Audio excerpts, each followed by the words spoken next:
네, 오늘은 참 자유를 누리는 사람이라는 주제로 함께 말씀을 나누도록 하겠습니다. 여러분, 오늘 저희가 함께 보는 갈라디아서는요, 성경에 기록되어 있는 바울의 책들 중에 가장 먼저 기록된 책입니다. 사실 책이라고 하기보다는 편지라고 해야 되겠죠. 성경에 기록된 바울의 책들은 바울이 여러 교회들에게 쓴 편지들이니까요. 저희는 사도행전에서 성령의 임재하심과 역사를 충분히 묵상하고 그리고 또 경험하고 이제 바울이 기록한 로마서와 고린도 전후서에 이어 갈라디아서를 지나고 있습니다. 앞으로 계속해서 바울 서신들을 보면서 바울이라는 사람과 그가 전한 복음을 알아가겠지만 저는 앞에 사도행전에서 보았던 바울과 그의 말을 잊을 수가 없습니다. 왜냐하면 그 말씀을 읽는데 우리 중고등부 아이들이 생각났거든요. 우리 아이들 한 사람 한 사람의 얼굴을 떠올리며 간절하게 하셨기 때문입니다.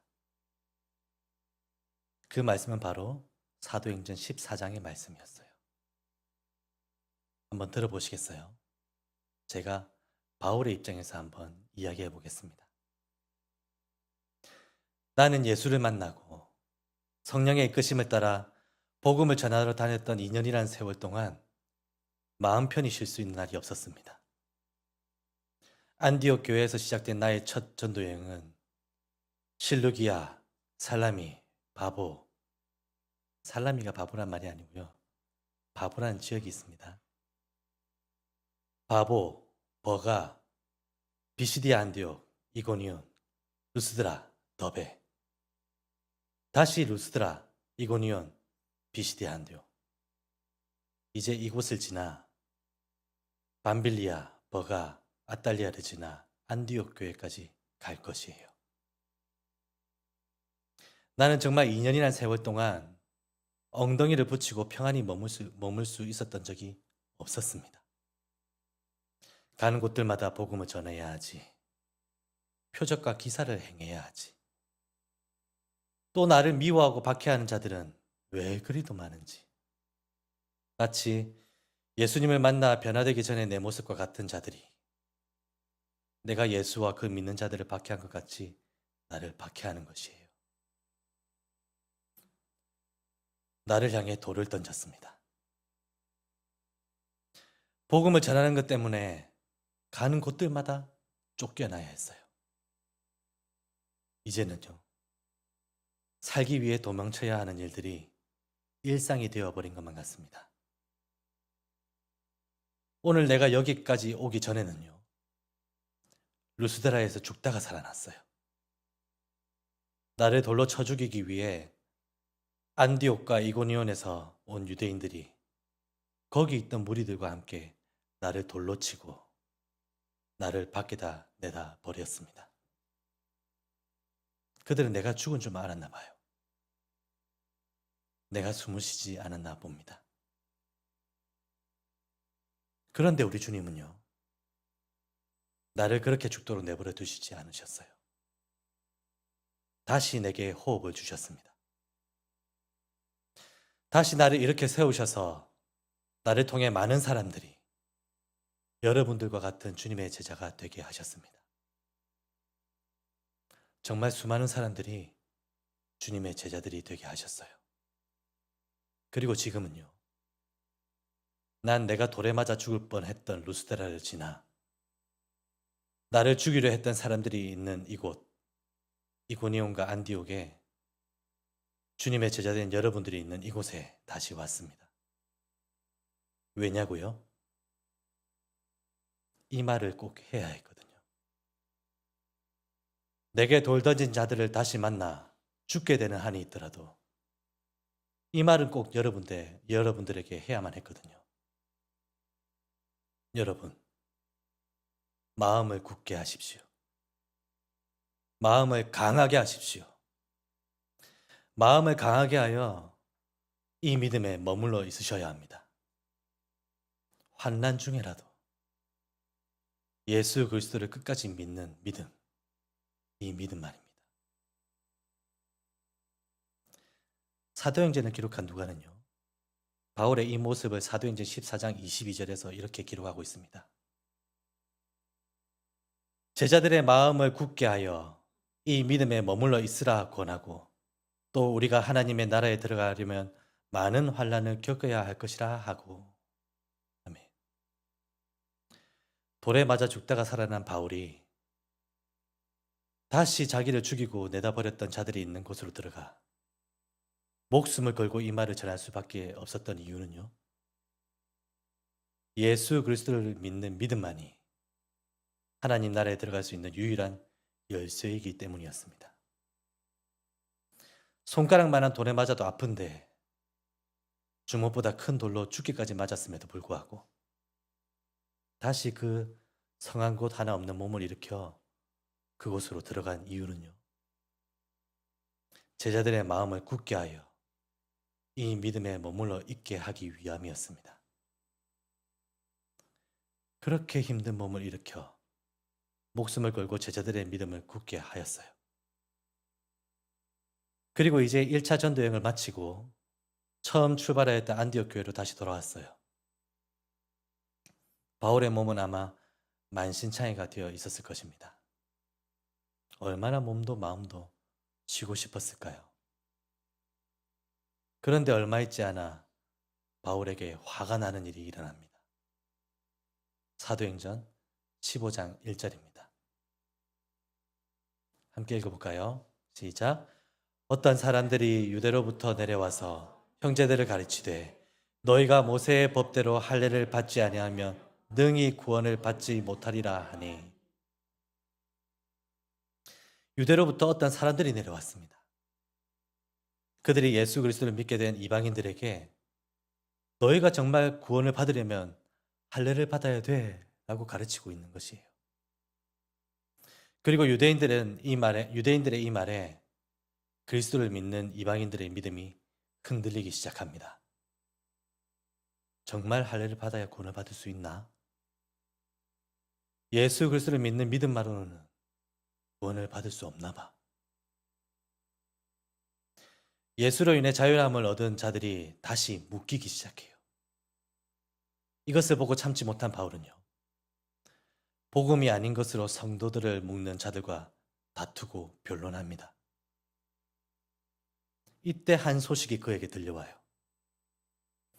바울이 목숨을 다해 복음을 전하였던 교회들에게서 소식이 들려옵니다. 유대로부터 내려온 자들로 인해 많은 이방인 그리스도인들이 그리스도를 떠났다. 여러분, 이 말을 들은 바울의 심정은 어땠을까요?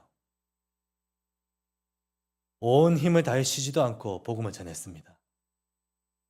사람들에게 쫓기고 도망다니며 돌에 맞으면서도 이방인들에게 그리스도를 전했어요.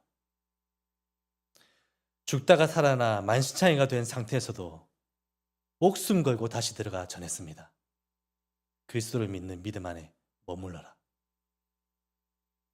그런데요, 너무 쉽게 무너진 거예요. 정말 말도 안 되는, 바울이 그렇게 전하고 당부했던 그리스도의 복음이 아닌 것에 너무 쉽게 넘어가 버린 것이었습니다. 바울의 심정이 어땠을까요? 여러분, 갈라디아서는요, 바울의 화가 드러나는 편지입니다. 바울의 13서신들 중 이렇게 화가 난 편지가 없어요. 다른 편지들의 시작에는 꼭 기도하고 감사의 말이 들어가거든요. 그런데 갈라디아서에서는 화부터 냅니다.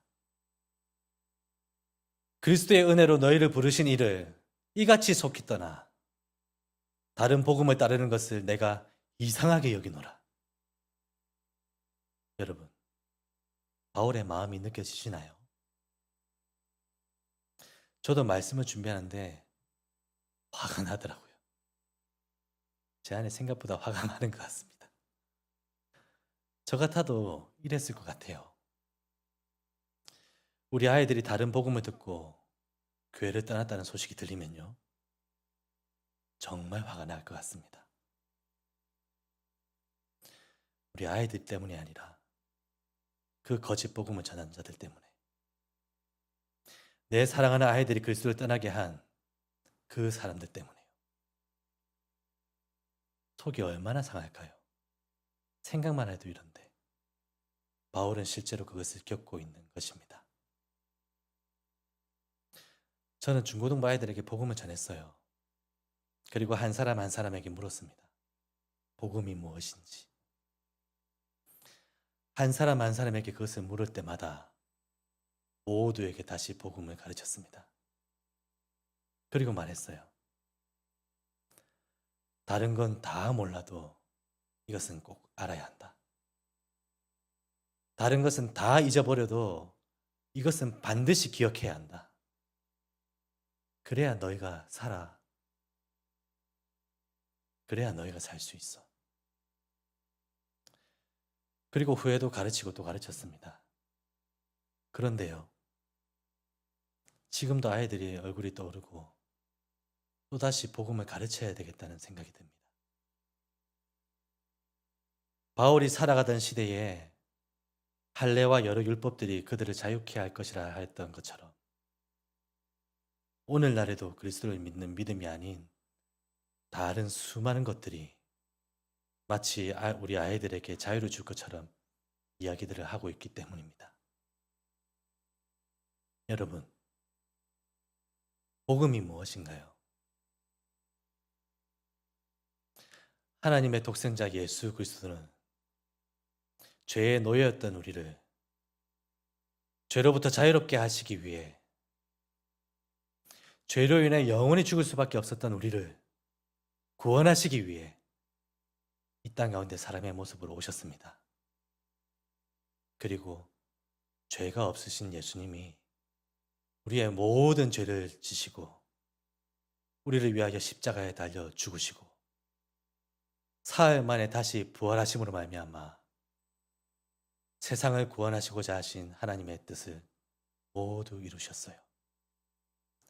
이제는요, 하나님의 뜻에 따라 세상의 모든 사람들이 그것을 믿기만 하면 구원을 얻을 수 있게 되었습니다. 이것이 복음입니다. 이것을 우리는 반드시 기억하고 믿어야 하는 것이에요. 그래야 삽니다.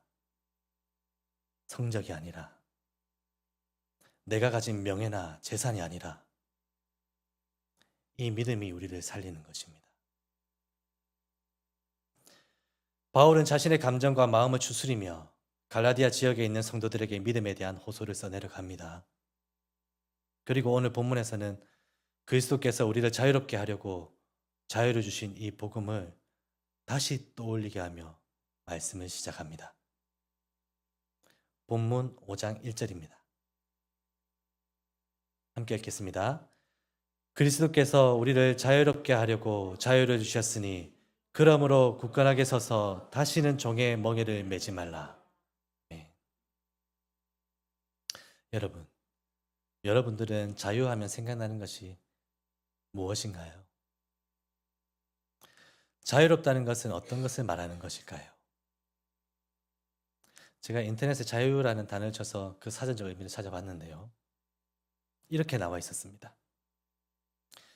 외부적인 구속이나 무엇에 얽매이지 아니하고 자기 마음대로 할 수 있는 상태.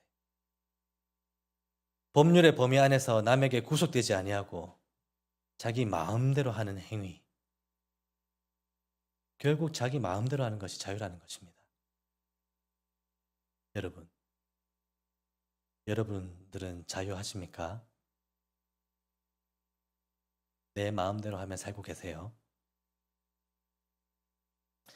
내 몸이니까 내 마음대로 먹고 마시고 다른 사람의 마음과 인격은 무시한 채 내가 표현하고 싶은 대로 표현하며 자유를 누리고 계십니까?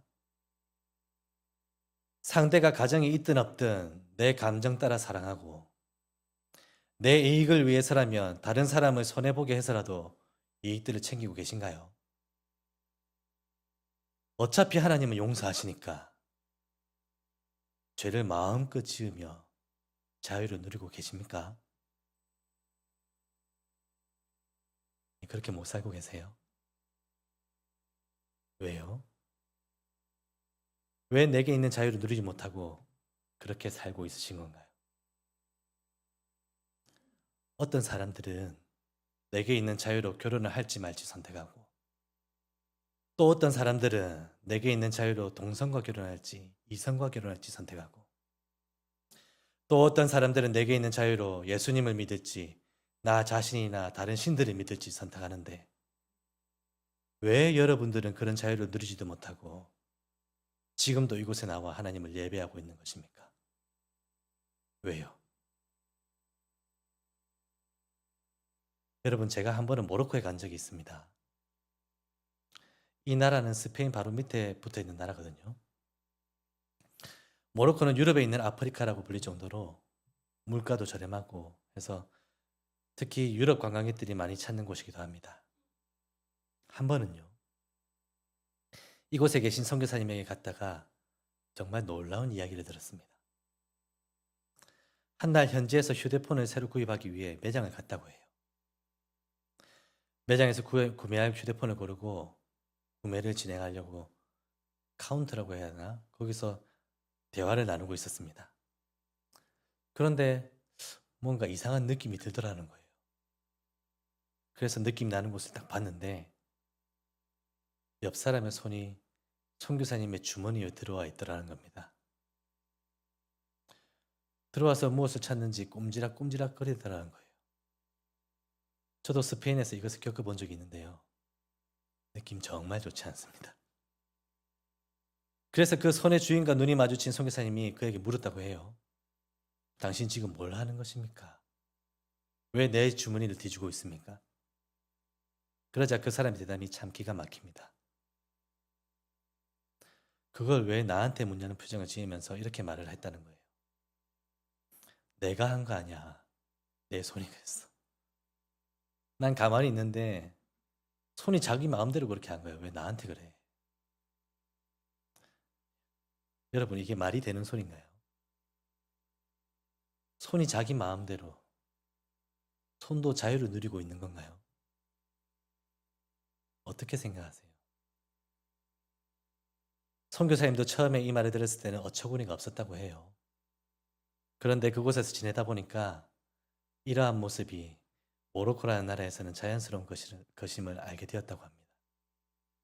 한 번은 외국에 나갔다 들어오니 한 아이가 선생님 하면서 막 이래 와서 안기다리는 거예요.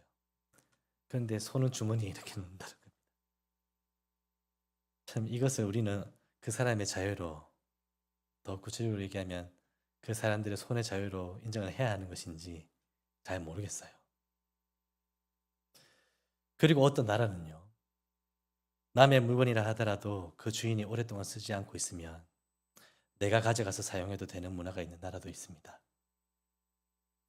주인에게 허락받지 않아도 내 마음대로 가져다가 쓰는 것이에요. 그리고 다시 필요하다 할 때 돌려주면 되는 것입니다.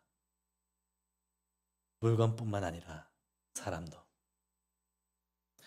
자유라는 이름 아래 남의 남편과 아내도 자기 마음대로 만나는 나라들이 얼마나 많은지 몰라요. 우리나라에서는 외도에 대한 법들이 있음에도 불구하고 이러한 자유들을 누리는 사람들이 참 많죠. 요즘은 미디어에서도 얼마나 많은 드라마와 영화들이 이런 것들을 미화시켜 방송하는지 모릅니다. 여러분, 세상에서는요, 얼마나 많은 일들이 자유라는 이름으로 일어나고 있는지 모릅니다. 우리는 상상조차 할 수 없는 일들도 어떤 사람에게는 너무나 당연한 누림으로 일어나고 있는 것이 세상에서 외치는 자유인 것이에요. 요즘 우리나라에서 가장 이슈가 되고 있는 것 중 하나는요, 나의 성을 내가 선택할 수 있는 자유를 달라는 것입니다. 어떤 나라에서는 동물과 결혼할 수 있는 자유가 사람에게 있다를 외치고 있는 곳도 있는데요. 우리나라는 아직 거기까지는 가지 않은 것 같아요. 그런데 곧 이곳에서도 그런 자유를 외치는 자들이 나오겠죠.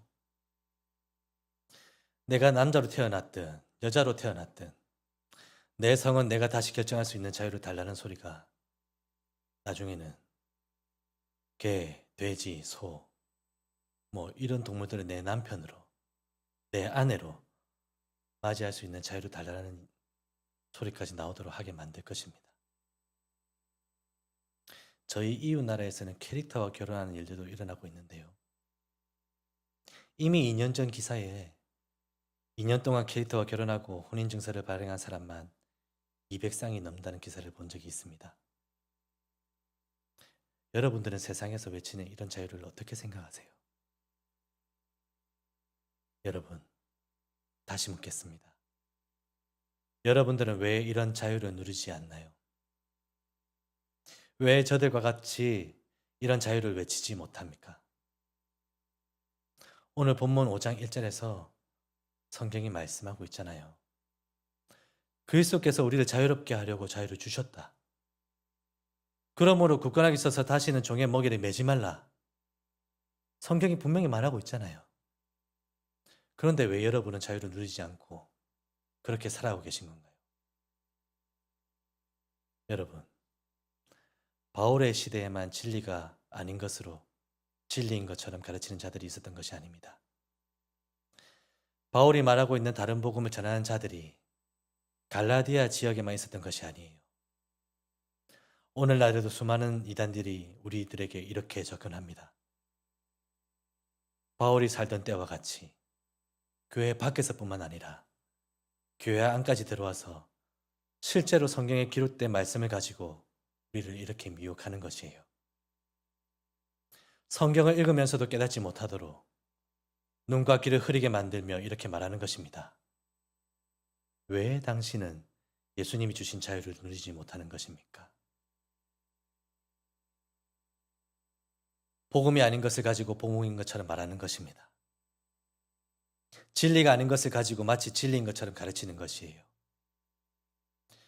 그러면 성경을 잘 읽지도 않고 설교를 들어도 내가 듣고 싶은 부분만 듣고 기억하는 사람들은 이렇게 반응하겠죠. 정말이네. 정말로 성경이 그리스도께서 우리를 자유롭게 하려고 자유를 주셨다. 그러므로 굳건하게 서서 다시는 종의 멍에를 매지 말라고 말하고 있네. 하며 자유를 마음껏 누리는 것입니다. 저희 중에는 없으시겠죠. 매주 이렇게 나와 비가 오나 눈이 오나 하나님을 예배하시는 여러분들 가운데는 없으실 것 같습니다. 이렇게 말씀을 사모하시는 여러분 가운데서는 여러분들은 이미 그 자유를 바르게 해석하고 계실 것 같아요. 여러분, 성경에서 말씀하고 있는 자유는요, 우리가 흔히들 생각하고 있는 그 자유, 좀 전에 계속해서 나누었던 그 자유를 말하는 것이 아닙니다. 자기 마음대로 하는 자유를 말하고 있는 것이 아니에요.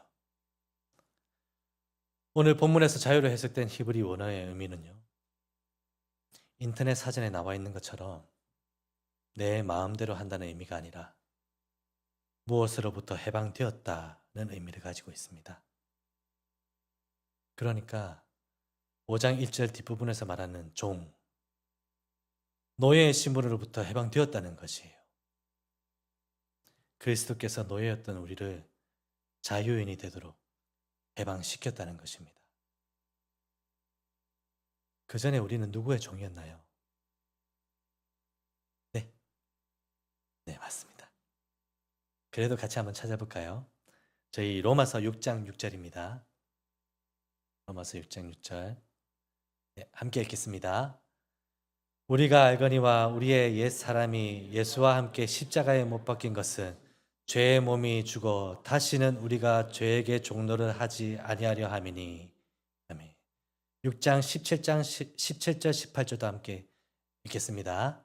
시작.